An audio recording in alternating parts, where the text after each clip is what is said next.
Wadhi e kaunti ma Kisumu, apisas mag thieth e kaunti ma Kisumu kotelne kod jatend migawo mar thieth Laktar Gregory Ganda olando ayanga muoch tuo ma Nyaldiema e sub county ma Nyando.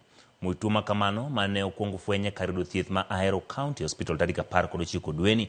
Nyaka sani osoyo ka kwan ji 15 machich kod tuono gin mago ma bende yudo thieth. Kuom jogo, ji 6 oseyud kod Nyaldiema ka ji 3 moting'o nyithindo 2 ma higni 7 gi 14 ka achiel kod higni 31 osewito ngimagi. Apisas mag thieth olando ni giketo kenge mag chwalo thieth mapiyo e gwengego kendo gidhi nyime kod chwalo milome manyalo konyo Ganda geng'o gamo tuono ka gikwayo piny mondo mi olure kod okenge moketi ne weche mag ler e rang'iny mamalo ka gichiwo ng'ato ang'ata manigi ranyisi moro amora ma Nyaldiema mondo ring mapiyo oyud thieth e kar thieth machiegni kode.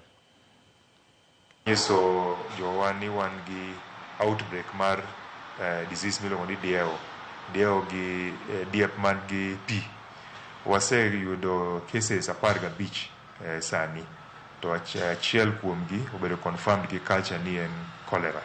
Wan gi ji 6 ma wa confirm gi rapid test ma wayudo ni nyalo bedo ni gin cholera. Sama ne wayudo cholera case achiel ni watimo tracking, to wayudo ni nitie ji 3 manosetho gin e mortuary. To wadhi e mortuary wakawo samples ma ka samples go onyiso ni rapid test onyiso ni jogi nyalo bedo ni gin gi cholera. Sani watimo activation mar cholera nikech cholera en diarrhea ma en very different, onego ji to this spread very fast.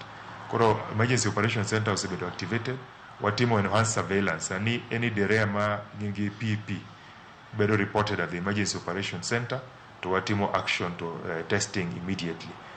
Sanitation nyaka bed very proper sani nikech sani is the rain season, to gichako ga usually the start of the rain season because that's the time toilets bedo overrun and the water runs into the systems.